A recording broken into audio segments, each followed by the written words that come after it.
Sorry, couldn't resist. Had to do it. Thor, Love and Thunder, the fourth Thor movie.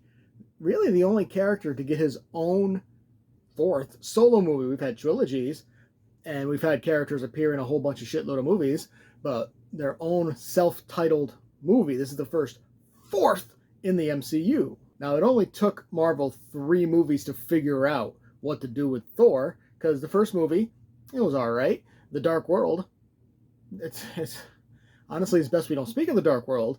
And then Ragnarok was fantastic. They mixed action with comedy, and it really proved to be Chris Hemsworth's specialty. So they kept Taika Waititi for Thor 4, but was he able to create the same type of magic?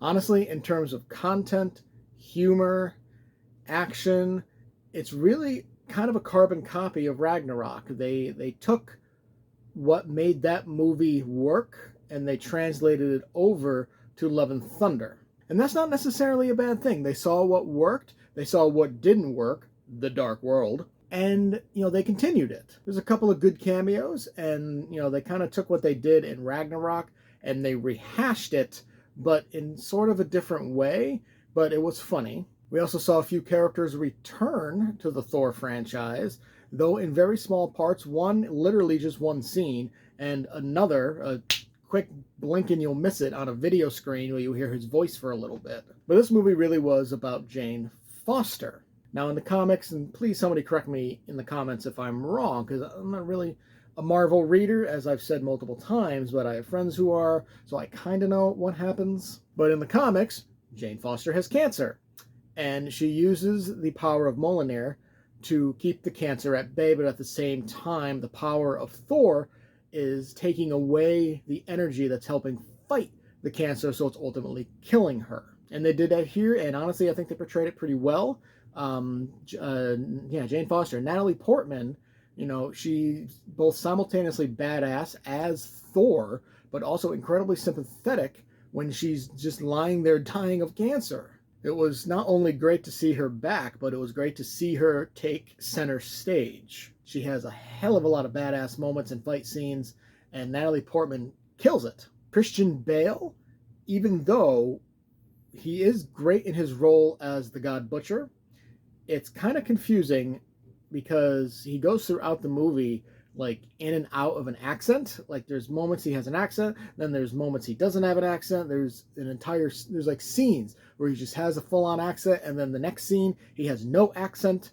It's like, what the hell's going on here, man? And honestly, I soured a bit on Christian Bale from like the interviews he was doing to promote Thor: Love and Thunder, with people asking him, oh, how does it feel to enter the MCU? He's like, I didn't enter the MCU. I'm not a part of a franchise. And he kind of got dickish about it, So overall, the God Butcher, much like most other Marvel villains, is just kind of a throwaway villain. He didn't really do much. The gods that he did kill were not exactly big gods, except for that one from the trailer who's literally fucking humongous. But we don't actually see him kill any gods. We just hear about it. So they kind of wasted the opportunity, I think. He just mainly goes on to fight Thor, Valkyrie, Jane Foster's Thor, and that's all we really see of him, other than him getting like pissed off and sending shadow monsters all over the place. Though speaking of shadows, one part I thought was actually very well done was at one point they mentioned the shadow world and how it's absolutely devoid of color.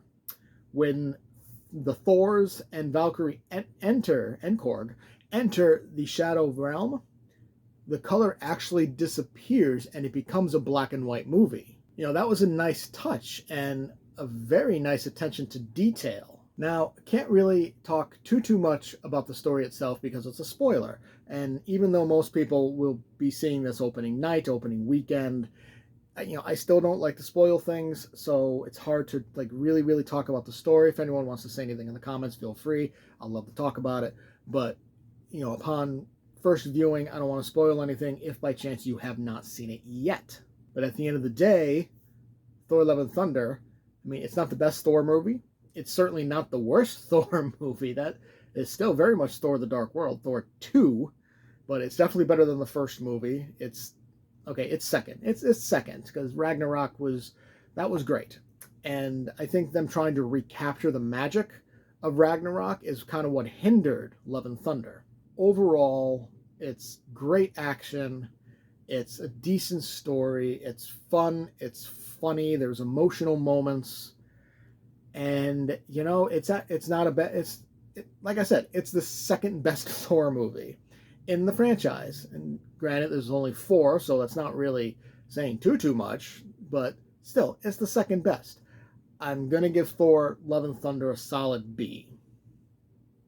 Did you enjoy the review? Make sure to hit that like button and subscribe to get notified when more reviews go live. Feel free to leave a comment to discuss your thoughts on the movie or show, and I will see you next time.